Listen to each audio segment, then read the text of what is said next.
Cinecrip balik lagi sama gue Rashid Hari. Tapi kali ini bukan di trailer reaction. Kali ini gue akan review, tapi bukan review film juga. Review drakor, review K-drama yang baru kelar kemarin. Baru kelar tamat kemarin minggu, yaitu Our Blues. Ini drama tuh bebannya gede banget loh. Dia tuh tayang sebagai penggantinya 2521 buat ngisi slot drama weekendnya TVN. Which is kita tahu 2521 tuh popularitasnya segede apa, sebagus apa, nggak gampang buat ngelanjutin. Emang awalnya gue nggak banyak expect sih, soalnya kan dari premisnya tuh kelihatan kayak nggak ada hal yang baru gitu. Kayak healing drama biasa yang settingnya tuh di seaside village, di desa pinggir pantai, pinggir laut. Ini di Jeju ya settingnya. Itu udah biasa ada di drama gitu. Mau nuansa healingnya, mau setting desa pinggir lautnya, itu udah banyak kita temui lah. Bahkan dari tahun kemarin pun baru ada Hometown Cha-Cha-Cha ya, yang juga populer banget, bagus banget. Dan kebetulan yang main juga Shin Mina. Jadi dua drama dengan setting yang hampir sama, menampilkan aktris yang juga sama. Jadi kayak gue expect kalau oke, ini bakal jadi drama yang hangat. Cuman kayaknya bakal klise sih. Paling yang menarik dibahas sebelum dramanya tayang tuh waktu itu karena Shin Mina main sama Kim Boo Bin, pacar dia in real life, yang akhirnya comeback setelah survive berjuang lawan kanker. Congrats to both of them. Tapi begitu masuk episode 1-2 episode pertama lah, gue tuh langsung oke, this is different. Ini bukan kayak yang di-expect gue dan mungkin banyak orang di luar sana ya. Pertama ngeliat castnya kan, ya gue kira ini cuman jadi kayak dramanya Shin Mina dan Lee Byung Hun. Mereka berdua nama paling besar di drama ini. Terus di beberapa materi promonya juga kayaknya yang banyak dijual tuh mereka. Tapi ternyata enggak. Ternyata ini ensemble drama. Drama ensemble yang nggak ngikutin pola lead atau supporting yang konservatif, yang tradisional. Bahkan seingat gue tuh di episode pertama Lee Byung Hun tuh hanya kayak cameo, sedangkan Shin Mina tuh nggak nongol sama sekali ya. Gue baru sadar setelah itu kalau formatnya ternyata antologi. Jadi ini bukan cerita di sebuah desa yang berpusat di romance dua orang, tapi cerita di sebuah desa. Titik. Dan karena antologi ya, jadi semua karakter tuh jadi punya porsi lead gitu. Jadi episodenya ada 20. Terus biasanya dibagi ya 2-3 episode yang masing-masing itu khusus ceritain hubungan dua karakternya atau lebih. Akhirnya nama-nama yang sebenarnya udah penonton K-drama atau K-movie kenal baik, kayak misal Lee Jung Eun, Park Ji Hwan, kemarin baru nongol juga di The Roundup ya. Terus Kim Hye Ja, The Legend yang main di Mother, dan masih banyak lagi. Itu kan kita udah tahu, penonton K-drama, K-movie itu udah tahu. Cuman selama ini kan mereka identik sebagai supporting karakter spesialis. Kim Hye Ja dulu pada masa mudanya dia adalah lead spesialis, tapi kemudian pada saat udah mulai bertambah usia makin sering jadi supporting. Dan dia bahkan sempat mengeluhkan itu ya, mengeluhkan gimana kok di industri hiburan Korea tuh kalau udah tua kayak saya udah cuma jadi supporting aja, nggak ada chance untuk jadi lead. Dia sempat mengeluhkan itu sebelum akhirnya dikasih lead lagi sama Bong Joon Ho di Mother, di film waktu itu ya. Dan di sini mereka dikasih kesempatan untuk jadi lead. So buat ngebahas Our Blues lebih jauh sih kayaknya gue gimana ya?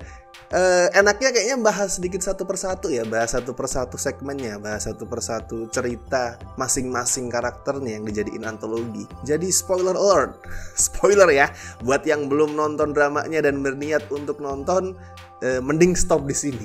Yang pertama ada Han Soo dan Eun Hee. Han Soo sama Eun Hee ini sebelum tayang itu mancing kontroversi karena dibilang karakter mereka, hubungan mereka itu meromantisasi perselingkuhan. Soalnya ceritanya pada saat muda si Eun Hee itu naksir Han Soo, first love-nya, sedangkan Han Soo tuh orang yang populer, Eun Hee enggak. Nah beberapa tahun setelahnya mereka reuni, ketemu lagi. Eun Hee udah jadi orang kaya, Han Soo-nya udah berkeluarga, tapi financially struggle. Nah, Han Soo terus balik ke Jeju, Eun Hee tinggal di Jeju ya, Han Soo di Seoul kalau nggak salah. Han Soo balik ke Eun Hee, ketemu. Nah, di situ dia berusaha memanfaatkan orang yang dulu naksir dia untuk dapet ya minjem duit, minta duit gitulah. Nah, kalau ngebaca gitu doang kan emang kelihatan kayak wah ini akan dibikin romantis nih, manis nih, padahal ini menjurus ke perselingkuhan. But no, karena ternyata fokus dari cerita mereka ini bukan soal perselingkuhan, even bukan romance, meskipun ada manis-manis rasa romansa masa muda ya. Tapi poin utamanya adalah bukan romance, tapi soal chasing yesterday. Dan itu relatable banget. Soal gimana kita ini ngerasa masa muda kita tuh kok keren banget, penuh kejayaan, terus kita ingin mengulang itu ya. Kita ingin mengulang hal yang mustahil terulang. Itu relatable. Gue jujur sering merasakan itu sampai titik ini. Dan fokus utamanya adalah proses gimana mereka yang dari awal itu masih chasing yesterday. Si Hansu pengen mengulang masa kejayaan dia pada saat muda. Si Eunhee terngiang-ngiang romansa cinta monyetnya sama si Hansu. Pelan-pelan tuh mulai move on. Dari chasing yesterday jadi chasing tomorrow. Keluhan gue soal segmen ini cuma satu. Si Hansu itu kayak terlalu gampang dimaafin sama istri dan anaknya. Jadi kalau kalian inget, komunikasi terakhir Hansu sama keluarganya itu kan pada saat telepon. Si anak sama istrinya ngomong kalau kita udah gak kuat nih di Amrik, kita mau pulang. Hansunya masih nolak untuk membiarkan mereka pulang. Tapi terus dia marah. Handphonenya dibanting kalau gak salah. Terus ya koliknya kelar di situ.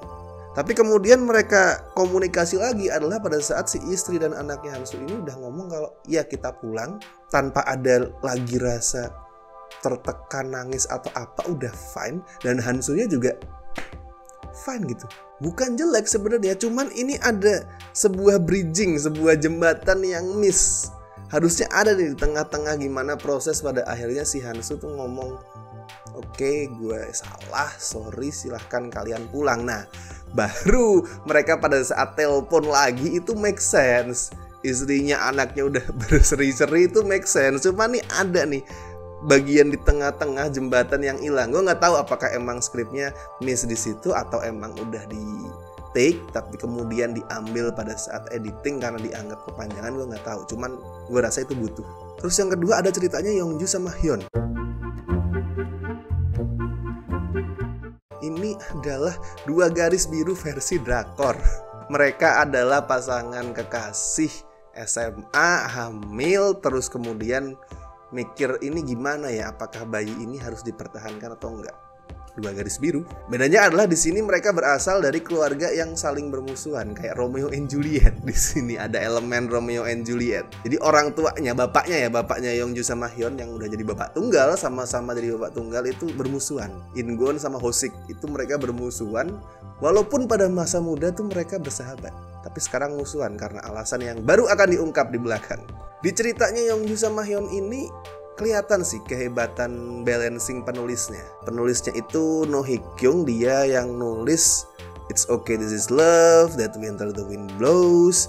Dan dia juga udah berkali-kali collab sama sutradaranya Our Blues, Kim Kyu-tae. Mereka sama-sama bikin That Winter the Wind Blows dan It's Okay This Is Love. Dan di sini kelihatan nih gimana penulisnya itu bisa menyeimbangkan antara berusaha tampil woke, progresif, sama tetap menyesuaikan dengan ya realita sosial budaya yang ada di Korea gitu. Settingnya kan ini Korea ya, pedesaan pula. Justru kalau pada akhirnya yang diambil keputusannya itu aborsi, terus everybody's fine, buat gue nggak make sense. Tapi di satu sisi tetap ada nuansa progresifnya, nuansa yang lebih modern, perspektif yang lebih terbuka itu tetap dimasukin di sini. Misal hamil di luar nikah, terus nikah karena hamil, dan pas masih sama-sama sekolah ya.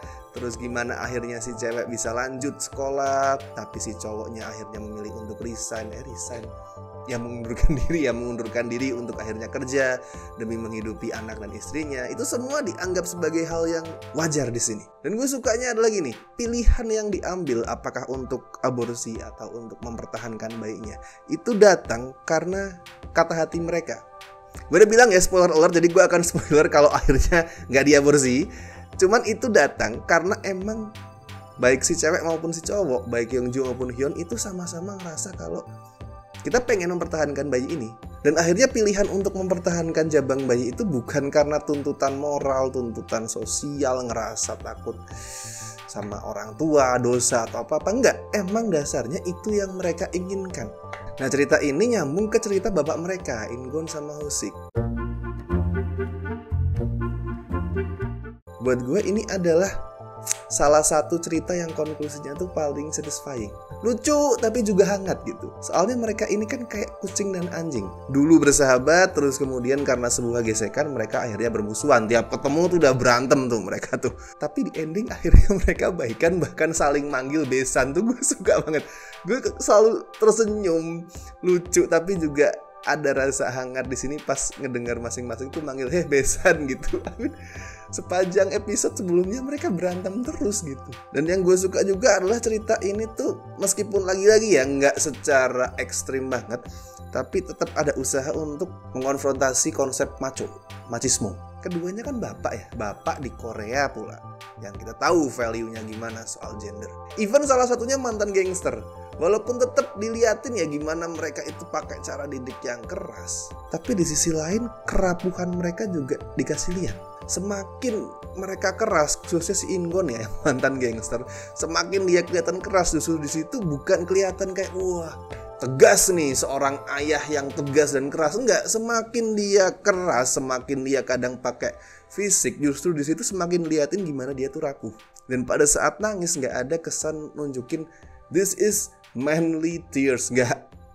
Itu cuman air mata, udah that's it. Itu air mata, nggak ada air mata manly atau apa. Nggak, nangis adalah nangis, air mata adalah air mata. Dan akhirnya mereka berdua mau ngalah tanpa syarat. Itu yang penting. Nggak ada misal, oke, kalian boleh menikah dengan syarat, atau kalian boleh mempertahankan bayinya asal. Nggak, udah boleh nikah, boleh tetap pacaran, boleh sekolah si cewek, boleh tetap ada bayinya, that's it, tanpa syarat. Nah, pasangan berikutnya adalah pasangan yang gue kira di awal akan jadi lead, yaitu Dong Seok dan Sona.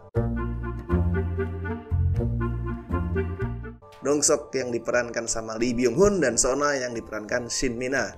Ini pasangan Sule dan Ralin Shah.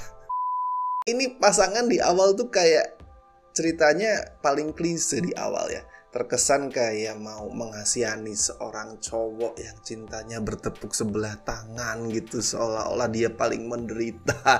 Awalnya gitu, awalnya gue sangat ragu sama gimana cerita ini bakal dikembangin, tapi makin ke belakang ternyata makin kompleks. Semakin kita tahu soal mereka, semakin kita tahu soal kondisi psikis karakternya, hubungan mereka dengan orang-orang di sekitarnya, makin kompleks, makin gak sederhana.